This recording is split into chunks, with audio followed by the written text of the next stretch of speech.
ইস, কাকিমা, দারুণ লাগছে কিন্তু। চুপচাপ চিত হয়ে পড়ে থাকো, শব্দ করো না, না হলে তোমার মেয়ে শুনতে পাবে। এত টাইট কেন কাকা? মনে হয় ধরেই দেখে না, তাই না? সমস্যা নেই, আমি আছি তো। এরকম চলতে থাকলে আমি পাগল হয়ে যাব। টিউশনি পড়াতে গিয়ে কাকিমার সাথে যা হলো তা আমি কোনো দিন ভুলব না। পরীক্ষার চূড়ান্ত প্রস্তুতি চলছে। অন্য সবকিছু ভুলে গিয়ে টিউশনি ছাড়া বাড়ির বাইরে বিশেষ বের হতাম না। পরীক্ষা ভালোই দিলাম। রেজাল্ট বেরানোর সময় হয়ে গেল। জানতাম ফল ভালোই হবে, তবু সামান্য কিছুটা হলেও উদ্বেগ ছিল। যথাসময়ে রেজাল্ট বার হলে দেখলাম যা ভেবেছিলাম তার থেকে অনেক ভালো হয়েছে। জয়েন্টে আমার র্যাঙ্কিং ৬৭। তার মানে কলকাতা ছেড়ে বাইরে যেতে হবে না। যাদবপুরেই সিভিল ইঞ্জিনিয়ারিং নিয়ে ভর্তি হয়ে গেলাম। ১.৫ মাস পরে ক্লাস শুরু হবে। জমিয়ে টিউশনি আর আড্ডা চলছে। একদিন সকালে আমার ম্যাজেনাইন ঘরে বসে পড়ছি। এমন সময়ে মায়ের ডাকে নিচে নেমে এলাম। দেখি রবিন কাকু ও তার স্ত্রী স্বপ্না কাকিমা এসেছেন। রবিন কাকু বাবার থেকে অনেক ছোট, তবু বাবাকে দাদা বলে ডাকেন বলে আমি কাকু ডাকি। ওনাদের বাড়ি আমাদের পাড়ার একদম দক্ষিণ প্রান্তে, তাই সচরাচর দেখা সাক্ষাৎ হয় না। শুনলাম ওনার মেয়েকে পড়াতে হবে, ক্লাস 2তে পড়ে। কিন্তু অত নিচু ক্লাসে পড়ানো ঝামেলা বলে আমি আপত্তি করলাম। তবুও ওরা নাছোড়বান্দা। শেষে বাবার কথায় রাজি হলাম। রাজি হবার আরেকটা কারণ অবশ্য স্বপ্না কাকিমা। ওকে দেখতে খুব একটা সুন্দরী না হলেও ওর ফিগারটাই ঈর্ষা করার মতো, যে কারো নজরে আসবি। গাছের জাম্বুরা আর তরমুজ দারুণ। কাকির হাইট কম করেও 5.5 ফুট। সেই তুলনায় রবিন কাকু একটু বিটি, কালো রোগা চেহারা, তবে সরকারি উঁচু পদে চাকরি করেন। ওর আরেকটা দোষ, প্রতিদিন অনেক রাত্রে লাল পানি খেয়ে বাড়ি ফেরেন। পাড়ায় অসৎভাব না থাকলেও মিশামিশিটা খুবই কম। যাই হোক, ঠিক হলো সপ্তাহে 4 দিন সন্ধ্যায় পড়াবো। 4টে টিউশনি, নিজের ক্লাস ও পড়ার চাপে আমার খেলা ও আড্ডার সময় কমে গেল। দিন কেটে চলেছে। কিছুদিন ধরে আমার মনে অদ্ভুত তৃষ্ণা মাথাচাড়া দিয়েছে। ইতিমধ্যে বাপির সাথে আমার সম্পর্কটা আগের মতোই ফিরে এসেছে। ও জেনারেল লাইনেই পড়াশোনা করছে, তবে প্রায়ই আমার কাছে পড়ার ব্যাপারে আসত। একদিন ওকে বললাম, বহুদিন ওসব বই পড়া হয়নি, 2-4টে বই জোগাড় করে দিতে পারবি? ও খুশি মনেই বলল, গুরু, তোমার জন্য সব পারবো। ঠিক আছে, আজ সন্ধ্যায় তোকে কয়েকটা ভালো বই দিচ্ছি। আর জানিস কিনা জানি না, বাবা সিঙ্গাপুর থেকে একটা ভিসিডি আনিয়েছে। যেদিন বাড়ি ফাঁকা থাকবে তোকে দারুণ একটা সিনেমা দেখাবো। জিজ্ঞাসা করলাম, পেলি কোথায় ক্যাসেট? এ তো দুর্লভ জিনিস। সত্যি সেই সময় এগুলো সচরাচর পাওয়া যেত না। বাপি বলল, আমার কলেজের বন্ধুর কাছে আছে, আমি দেখেছি। ঠিক সন্ধ্যাবেলায় পড়াতে যাচ্ছি, বাপি এসে হাজির, হাতে কাগজে মোড়ানো বইয়ের প্যাকেট। ওর হাত থেকে ওগুলো নিয়ে আমার ঘরে লুকানো জায়গায় স্থানান্তরিত করি। তারপর রবিন কাকুর মেয়ে রুম্পাকে পড়াতে চললাম। একটা মজার ব্যাপার হয়েছে। একদিন রুম্পাকে পড়াচ্ছি, এমন সময় রুম্পা আমাকে বলল, কাকু, আমি কলেজে 2টো অঙ্ক পারিনি, আন্টি আবার করে নিয়ে যেতে বলেছে, তুমি অঙ্ক 2টো শিখিয়ে দাও। আমি চমকে উঠলাম ওর মুখে কাকু ডাক শুনি। ওকে জিজ্ঞাসা করাতে জানতে পারলাম ওর মা বলতে বলেছে। পরদিন আবার পড়াতে গেছি। রাস্তা থেকেই খুব জল তেষ্টা পেয়েছিল। ঢুকেই বললাম, কাকিমা, তেষ্টায় ছাতি ফেটে যাচ্ছে, শিগগির 1 গ্লাস জল দিন। কাকিমা 1 গ্লাস জল দিয়ে বলল, রুম্পাকে পড়া দিয়ে একবার আমার ঘরে আসবে, জরুরি কথা আছে। আমিও রুম্পাকে নামটা লিখতে দিয়ে ওনার ঘরে এলাম। বললাম, কি জরুরি কথা বলুন। উনি কিছুক্ষণ চুপ করে থেকে বললেন, তুমি নিজেকে কি ভাব বলো তো? ভ্যাবা চাকা খেয়ে বললাম, কিভাবে বলুন তো, আমি তো ঠিক বুঝতে পারছি না। কাকি ন্যাকা, কিছুই বোঝো না। তুমি নিজেকে কি ভাব, একেবারে কচি খোকা? কাকিমা ডাকার কি হয়েছে? কেন, বৌদি ডাকা যায় না? আমতা আমতা করে বললাম, না মানে আপনারা বাবা মাকে দাদা বৌদি ডাকেন, তাই আপনাদের কাকু কাকিমা বলি। আমার বয়স কত জান? এখনো 30 হয়নি। এসব কাকিমা ফাকিমা আমার পোষায় না। এবার থেকে বৌদি বলে ডাকবে, বুঝেছ? আরও তো আপনি আজ্ঞের কি আছে, তুমি করে বলা যায় না? আমি ব্যাপারটা হজম করে বলি, তাহলে কাকুকে কি বলে ডাকব? ওকে যা ইচ্ছে ডেক, ওর হুশ বুদ্ধি বলে কিছু আছে নাকি? আচ্ছা, আজ থেকে আপনাকে বৌদি বলেই ডাকব, ঠিক আছে? না, ঠিক নেই, বললাম না, ওসব আপনি আজ্ঞে চলবে না। আচ্ছা, আজ থেকে তুমি আমার বৌদি হলে কেমন? আমি খুশি মনেই বলি। বৌদি বলল, হ্যাঁ ঠিক আছে। বৌদি দেওর খুব মিষ্টি সম্পর্ক, প্রাণ খুলে 2টো কথা বলা যায়। এই দিনের পর থেকে স্বপ্না কাকিমা বৌদি হয়ে গেল। যদিও রবিন কাকুর সাথে খুবই কম দেখা হতো, তবু উনি কাকুই রয়ে গেলেন। আর আমিও রুম্পার কাকু হয়ে গেলাম। আজ রুম্পাকে পড়াতে এসে ঠিক মন বসল না। বাপির দেওয়া বই কখন গিয়ে পড়ব এই চিন্তায় বেশ উত্তেজিত ছিলাম। আমি জানি রোজ এই সময় বৌদি স্নান করতে যায়। আজ আমার মনে হলো বহুদিন কাউকে ভালোভাবে দেখি না, আজ একটু চেষ্টা করে দেখি। বৌদির বাথরুমে যাবার আওয়াজ পেতেই আমি রুম্পাকে কিছু লিখতে দিয়ে বাথরুমের সামনে চলে গেলাম। সৌভাগ্যক্রমে কাঠের দরজায় একটা ফাঁক পেয়ে চোখ রাখতেই হতভম্ব হয়ে গেলাম। বৌদি গাছের জাম্বুরা ভালো করে ধুতে নিচ্ছে। জাম্বুরাগুলো এখনও টাটকা। কেন জানি জাম্বুরা খাওয়ার জন্য মন উতলা হতে উঠল। শ্রোতা বন্ধুরা, ইউটিউবের কড়া নিয়মের কারণে কিছু বিষয় সরাসরি বলা যাচ্ছে না। তোমরা কমেন্টে দেয়া লিঙ্ক থেকে আমার ওয়েবসাইট ভিজিট করো, সেখানে একদম খোলামেলা গল্প দেয়া আছে। হঠাৎ কার হাতে ছোঁয়ায় চমকে উঠি। তাকিয়ে দেখি রুম্পা কখন উঠে এসে আমায় ডাকছে। ও কিছু বলতে চাইলেই তাড়াতাড়ি খানিকটা দূরে টেনে নিয়ে আসি। ও বলল, কাকু, ওখানে তুমি কি করছিলে? আমি লজ্জায় খানিকটা ইতস্তত করেও নিজেকে সামলে নিয়ে বলি, আমার খুব বাথরুম পেয়েছে তো, তাই গিয়েছিলাম। ও বলল, মা তো এখন বাথরুমে।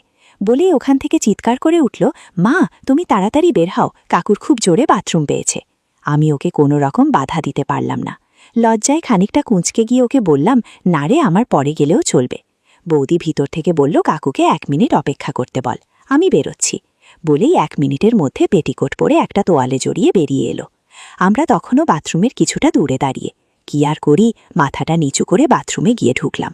ঢুকেই কলটা খুলে দিলাম, অভিনয় করে গেলাম। ও একটু পরেই বেরিয়ে রুম্পাকে পড়াতে বসে গেলাম।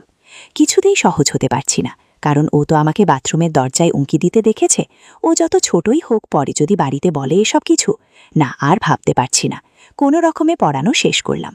রাস্তায় হাঁটতে হাঁটতে নিজেকে সান্ত্বনা দিলাম, ধর এসব কিছুই হবে না। বাড়িতে ঢুকে নিজস্ব কাজ সেরে খেয়ে নিয়ে ঘরের দরজা দিলাম। গোপন জায়গা থেকে বইগুলো বার করে প্রথমে ছবিগুলো সব দেখলাম। তারপর পাতা উল্টে প্রথম যে গল্পটা চোখে পড়ল সেটা ছাত্রের মা ও গৃহশিক্ষকের। আমায় আর পাইকে সোজা গল্প পড়তে শুরু করলাম।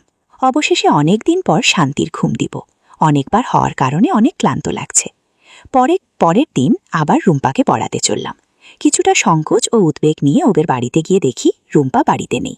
বৌদিকে জিজ্ঞাসা করে জানতে পারলাম ওর মামা এসে ওকে নিয়ে গেছে, 2 দিন পর ফিরবে। আমি ফিরে আসার জন্য বেরোতে যাব, বৌদি জিজ্ঞাসা করল, এ কি, কোথায় চললি? বললাম, না রুম্পা তো নেই, আমি 3 দিন পরেই আসব। একটু চাপা মিচকি হাসি দিয়ে বৌদি বলল, রুম্পা নেই তো কি হয়েছে, আজ আমি পড়ব।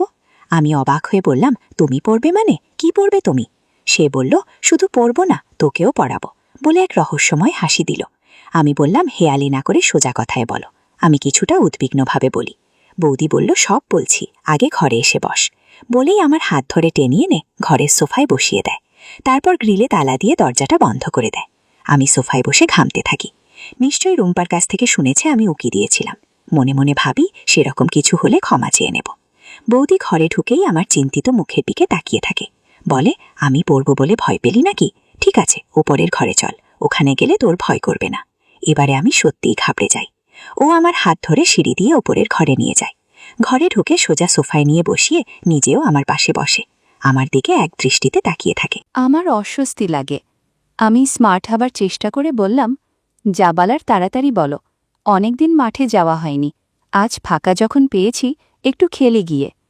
বৌদি মিচকি হেসে বলল, খেলবি খেলবি, নিশ্চয়ই খেলবি, তবে আজ অন্যদের সাথে নয়, তুই আজকে আমার সাথে খেলবি, দেখি তুই কেমন খেলোয়াড়। আমি চমকে উঠে বললাম, তোমার সাথে খেলব? তুমি কি আমার সাথে ইয়ার্কি মারছ? সে বলল, তা একটু মারছি, এই জন্যেই তো তোকে আমার দেওর করেছি। এবার ভনিতা না করে বলতো, তোকে কেন পাকড়াও করেছি, তুই কি সত্যিই বুঝতে পারছিস না, নাকি ন্যাকা সাচ্ছিস? এসব কথা শুনে এবার আমার সত্যিই রাগ হয়। আমি বললাম, তুমিও ভ্যানতারা না করে কি বলবে বল? বৌদি বলল, বলবো, তাহলে শোন বলি। ওইসব সিনেমা দেখতে খুব ভালো লাগে বুঝি? তা অত শখ যখন, সাহস করে বললেই তো হয়। অমন চোরের মতো দেখিস কেন? ব্যায়াম করা বীরপুরুষের সাহস আমার বোঝা হয়ে গেছে, তাই আমাকেই এগোতে হলো। আমি থতমত খেয়ে বলি, কে বলেছ? তোমায় রুম্পা কিছু বলেছে? বৌদি বলল, রুম্পা বলতে যাবে কেন? আমি কি তোর মতো বোকা নাকি যে রুম্পাকে জিজ্ঞাসা করে ওর মনের মধ্যে কথাটা গেঁথে যেতে দেব? তুই যখনই দরজায় চোখ রেখেছিস তখনই আমি টের পেয়েছি, দরজার ফাঁকে তোর ছায়া দেখতে পেয়েছি। আমি ধরা পড়ে চুপ করে থাকি। বৌদি বলে যেতেই থাকে, কি মহারাজ, নিজেকে খুব চালাক ভাবো তাই না? দরজায় যে ফাঁকা আছে সেটা আমি অনেকদিন আগে থেকেই জানি। আমার বাড়ি আমি জানব না? মেয়ে মানুষের চোখকে ফাঁকি দেওয়া অত সহজ নয় বুঝেছিস? যখনই তোর উপস্থিতি টের নিয়েছি তখনই ইচ্ছে করে করেছিস যা দেখেছিস। ঠিক সেই সময় রুম্পা এসে না পড়লে আরও অনেক কিছু দেখতে পেতি। কি দেবর মহাশয়, ধরা পড়ে মুখে কথা নেই কেন? বৌদির মুখে এইসব কথা ও ভাষা শুনে আমি ভিতরে ভিতরে শিহরিত হয়ে উঠি। কি সাংঘাতিক মহিলা রে বাবা, মুখের কোনো রাগঢাক নেই। অবশ্য ভালোই লাগছিল শুনতে, কিন্তু ওর উদ্দেশ্যটা ঠিক ধরতে পারছিলাম না। আমায় নিয়ে এভাবে অপদস্থের খেলা খেলবে, না অন্য কিছু মতলব আছে? দেখাই যাক। তবে এটা বুঝলাম আর ভয় পাবার কোনো কারণ নেই। আমি এবারে মুখ খুলে বললাম, তোমার ধারণা ভুল, আমি সত্যিই বাথরুম করতে গিয়েছিলাম। বৌদি বলল, কেন শুধু শুধু মিথ্যা কথা বলছিস? আমার চোখকে ফাঁকি দিতে পারবি না? সত্যি কথা বলতো, শুধু গত পরশুই নয়, মাঝে মধ্যে শাড়ির আঁচল অগোছালো হয়ে গেলে তুই দেখতিস না? আমি তখনই বুঝতে পারি এই মাছ ধরতে বেশি সময় লাগবে না, একটু যা ভীতু আর কি। তুই পড়াতে আমি ইচ্ছে করেই স্নান করতে যেতাম। আমি দেখলাম ধরা যখন পড়েই গেছি, এবার অ্যাটাকিং খেলা খেলতে হবে। ওর মুখের দিকে সোজা তাকিয়ে বললাম, তুমি দেখালে দোষ নেই, আর আমি দেখলেই দোষ? বৌদি বলল, আমি তো দোষ বলিনি, শুধু তোর ন্যাকা ন্যাকা ভালো মানুষগিরি একেবারে অসহ্য। আমি মেয়ে মানুষ হয়ে এতটা এগিয়েছি, আর তুই ব্যাটা ছেলে হয়ে ঢং দেখিয়ে যাচ্ছিস। আমি কতদিন ধরে একা তা তুই বুঝবি না। তোর রবিন কায়াকুকে দিয়ে কোনো কাজ হয় না। সোজা সাপটা কথায় ভিতরে একটা অদ্ভুত অনুভূতি হচ্ছিল। আমার ব্যাগের মধ্যে মূলো ছিল। বৌদি দেখে চমকে উঠে বলল, বাপ্পা, এ খিরে এত বড়, আমি ভাবতেই পারিনি। এ যেন কেনারামের মূলো। আমাদের কাছেই কেনারাম বলে এক চাষির বাগানে বড় বড় মূলো হতো। আমি বললাম, ইস, কি যে বলছ? বৌদি বলল, কি বাজে কথা বললাম শুনি। এরপর যা হবার তাই হল। সারা ঘরে অদ্ভুত আওয়াজ হচ্ছে, যেন কেউ হাততালি দিচ্ছে। ঘণ্টাখানেক পর বিশ্রাম নিলাম। কিছুক্ষণ পর দম ফিরে পেয়ে উঠে বসলাম। বৌদি চোখ বন্ধ করে শুয়ে আছে। ওর মাথায় হাত বলিয়ে দিয়ে আস্তে করে ডাকি। বৌদি চোখ খোলে, চোখে তখনও ঘোর ভাব। আমায় বলে, আমি এখন টানা 2 ঘণ্টা ঘুমাবো। আমার উঠবার শক্তি নেই সোনা। তুই যাওয়ার সময় বাইরের দরজাটা জোরে টেনে দিস, ওতে ল্যাচকি লাগানো আছে, আপনা থেকেই বন্ধ হয়ে যাবে। আমি বললাম, তুমি স্নান করবে না? বৌদি হেসে বলল, পরে করব, প্রসাদের জল এখনও ভেতরে আছে, থাকুক কিছুক্ষণ, ভালোই লাগছে। আর শোন, কাল কিন্তু অবশ্যই আসবি। রুম্পা ফিরে এলে এই সুযোগ আর পাওয়া যাবে না। বলে আবার চোখ মেরে মিচকি হেসে চোখটা বুজিয়ে শুয়ে পড়ল। আমি ঘড়ির দিকে তাকিয়ে দেখি 7টা বেজে গেছে। এসেছি 4টের সময়, তার মানে 3 ঘণ্টা বৌদির বাড়িতে ছিলাম। আমি তাড়াতাড়ি বাথরুমে গিয়ে ফ্রেশ হয়ে নিলাম। তারপর ওর কাছে গিয়ে দেখি বৌদি ঘুমিয়ে পড়েছে। মুখটা দেখে খুব মায়া হয়। সারাটা রাস্তা যেন উড়ে উড়ে আসতে থাকি। শরীরটা অসম্ভব হালকা লাগছে। মনটা যেন গুনগুনিয়ে গান গেয়ে চলেছে। মনে হয় একদিনেই আমি যেন অনেক বড় হয়ে গেছি। মনে হচ্ছে আজ আমি সত্যিকারের প্রাপ্তবয়স্ক। বাড়িতে এসে ভালো করে স্নান সারলাম। অল্প কিছু খেয়ে আমার ঘরে চলে এলাম। শরীর মন দুটোই হালকা লাগছে। গতকালের অসমাপ্ত বই নিয়ে বসলাম। আর চটপট সব হয়ে গেল। অথচ গতকাল এগুলোই সমস্যা হচ্ছিল। আমি অনুভব করলাম আমাদের জীবনের সফলতা, ব্যর্থতা, সুখ, আনন্দ, দুঃখ, ভালোবাসা সব কিছুতেই কামনা একটা বিরাট নিয়ন্ত্রকের ভূমিকা পালন করে। রাত্রে খেয়ে দিয়ে ঘুম দিলাম। এক ঘুমে সকাল হয়ে গেল। পরদিন যথারীতি কলেজে গেছি, কিন্তু কিছুতেই যেন সময় কাটতে চায় না। 3:30টায় বাড়ি ফিরে ফ্রেশ হয়ে জলখাবার খেয়ে ঠিক 3:45টাতে বেরিয়ে পড়লাম স্বপ্না বৌদির বাড়ির উদ্দেশ্যে। যদিও ও বলেছে নাম ধরে ডাকতে, তাই ডাকব। তবে ওই সময় ওদের বাড়ি পৌঁছে কলিং বেল বাজাতে গিয়ে ভিতরে কথার আওয়াজ শুনে সংযত হলাম। মনে মনে ভাবলাম, কে আসতে পারে? একবার ভাবি ধুরু, দেখে দেখি যা হয় হবে। আবার ভাবলাম, যদি পরিচিত কেউ হয় তাহলে তো মুশকিল। ঠিক সেই সময় হঠাৎ দরজা খুলে গেল। দেখি স্বপ্না আর আরেক মহিলাকে। একেবারে মুখোমুখি হওয়াতে আর নড়তে পারলাম না। স্বপ্নাও একটু চমকে গিয়ে নিজেকে সামলে নিল। বৌদি বলল, ও বাবলু, এসেছ? কিন্তু তোমার ছাত্রী তো মামাবাড়ি গেছে, কাল ফিরবে, বলেই চোখ মারল। আমিও যেন কিছুই জানি না এমন ভান করে বলি, তাই নাকি? তা কবে আজকে গেল? বৌদি বলল, না, পরশু তুমি পড়িয়ে যাবার পর আমার দাদা এসেছিল। গতকাল সকালে দাদার সাথে গেছে, আগামীকাল বিকালের আগেই চলে আসবে। আমি বলি, তাহলে আর কি, আমি চলি, কালকেই আসব। বৌদি বলল, আরে দাঁড়াও, আমার বান্ধবীর সাথে পরিচয় করিয়ে দেই। ওরা আমাদের সৃজনীর 2 পাড়া পরেই বলাকায় নতুন বাড়ি করেছে, এই তো গত মাসে এসেছে। ওর নাম শম্পা, ওর বর ফরেন নেভিতে ইঞ্জিনিয়ার।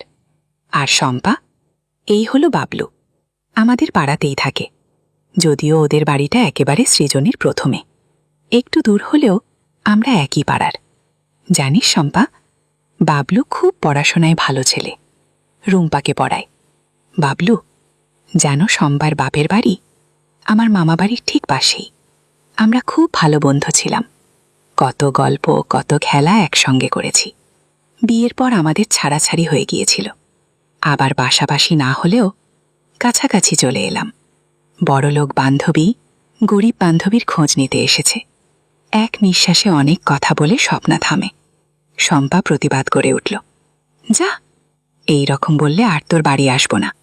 বৌদি বলল, ও মা, আমি কি খারাপ কথা বললাম?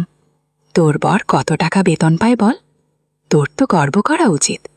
শম্পা বলল, দরকার নেই টাকা আর গর্ব নিয়ে, বছরের মধ্যে 10 মাস জাহাজে থাকে, আর তুই তোর বরকে রোজ কাছে পাস। বৌদি বলল, তুই হাসালি, রোজও কি অবস্থায় বাড়িতে আসে তুই তো ভালোই জানিস। এটাকে কি কাছে পাওয়া বলে? তুই বল।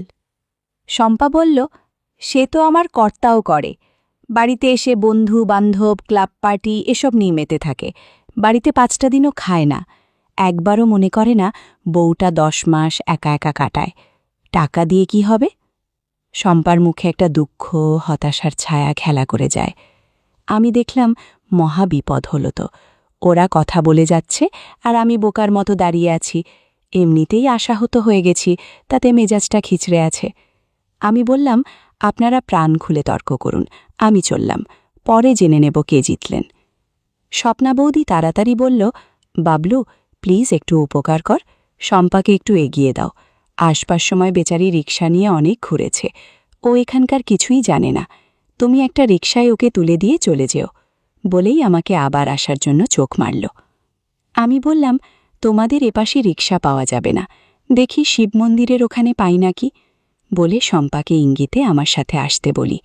পিছন ফিরে তাকিয়ে দেখি স্বপ্না হাত নেড়ে দরজা বন্ধ করল। আমরা পাশাপাশি হাঁটতে থাকি, পাশ থেকে ওকে ভালো করে দেখি। স্বপ্নার মতো ফর্সা নয়, অনেকটা উজ্জ্বল শ্যামবর্ণা, তবে দেখতে সত্যিই আকর্ষণীয়। দীর্ঘাঙ্গী, এক মাথা শ্যাম্পু করা ফাঁপানো চুল প্রায় কোমর ছুঁই ছুঁই, টানা টানা চোখ দুটি গভীর ব্যঞ্জনায় ভরা, ঠোঁটের কোণে একটা হালকা হাসির আভাস। বেশ কিছুটা যাবার পরেও কোনো রিকশার দেখা নেই। ওই প্রথম মুখ খুলল, দেখুন তো আপনাকে কত কষ্ট দিচ্ছি, আপনার কাজের কত ক্ষতি হয়ে গেল। আমার বলতে ইচ্ছা করছিল, যদিও স্বপ্নার হাতছানির একটা টান আছে, তবুও আপনার মতো যৌবনবতী সুন্দরী নারীর সাথে একসঙ্গে হাঁটতে খারাপ লাগছে না। আমি বললাম, কাজ আর কি, রুম্পাকে পড়ানো নেই যখন, মাঠে গিয়ে হয়তো একটু আড্ডা দিতাম। কথা বলতে বলতে আমরা শিব মন্দিরের কাছে এসে পড়েছি। ওখানেই একটা রিকশা পেয়ে গেলাম, শম্পাকে তাতে তুলে দিলাম। যাবার সময় অনেক ধন্যবাদ বলে হেসে হাত নাড়ল, আমিও হাত নাড়লাম। রিকশা ছেড়ে দিতেই দ্রুত স্বপ্না বৌদির বাড়ির দিকে পা বাড়ালাম। স্বপ্না বৌদির বাড়িতে গিয়ে যখন বেল বাজাচ্ছি, আমি তখন ঘেমে নিয়ে রীতিমতো হাঁপাচ্ছি। যত দ্রুত সম্ভব হেঁটে এসেছি। ঘরে ঢুকেই ঢকঢক করে 1 গ্লাস জল খেয়ে স্বস্তি হলো। দেখি স্বপ্না অবাক চোখে তাকিয়ে রয়েছে। বলল, কি হলো গো, এত হাঁপাচ্ছ কেন? আমি বললাম, হাঁপাবো না, সেই শিব মন্দিরের কাছে গিয়ে রিকশা পেলাম, সেখান থেকে এতটা পথ দৌড়ে দেখ না কেমন লাগে। আমি রাগত স্বরে বলি। বৌদি বলল, আহারে বেচারি, খেলবে বলে তার কি অবস্থা। নিজের রসিকতায় নিজেই হাসতে থাকে।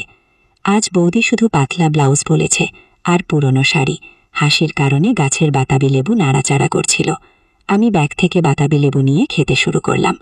শ্রোতা বন্ধুরা, ইউটিউবের কড়া নিয়মের কারণে কিছু বিষয় সরাসরি বলা যাচ্ছে না, তোমরা যারা খোলামেলা গল্প শুনতে চাও তারা কমেন্টে দেয়া লিংক থেকে আমার ওয়েবসাইট ভিজিট করো, সেখানে তোমাদের পছন্দের গল্প দেয়া আছে।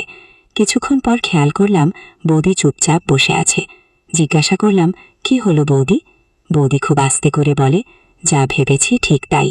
শম্পা তোমার আমার সম্পর্ক নিয়ে সন্দেহ করেছে। আমি বললাম, কি করে ভাবলে এই কথা? বৌদি বলল, আমার ছোটবেলা।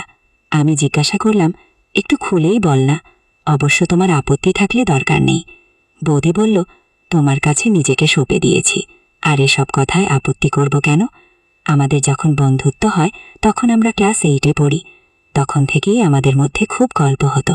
আমাদের দুজনেরই প্রচণ্ড আকাঙ্ক্ষা ছিল। মামার বাড়ি প্রায়ই যেতাম, গেলেই দরজা বন্ধ করে আমরা দুষ্টুমিতে মেতে উঠতাম। দুজন মেয়ে বলে কেউ কোনো রকম সন্দেহ করত না। আমি বললাম, তার মানে তোমরা মেয়ে মেয়ে খেলাধুলা করেছ? বৌদি বলল, হ্যাঁ, কিছুটা ওরকমই। তারপর ফাইনাল পরীক্ষার পরেই বাবা লখনৌতে ট্রান্সফার হয়ে গেল, সবাই চলে গেল দিল্লি। আমি তখন মামা বাড়িতে গিয়ে উঠলাম। ঠিক হলো ওখান থেকেই কলেজ করব।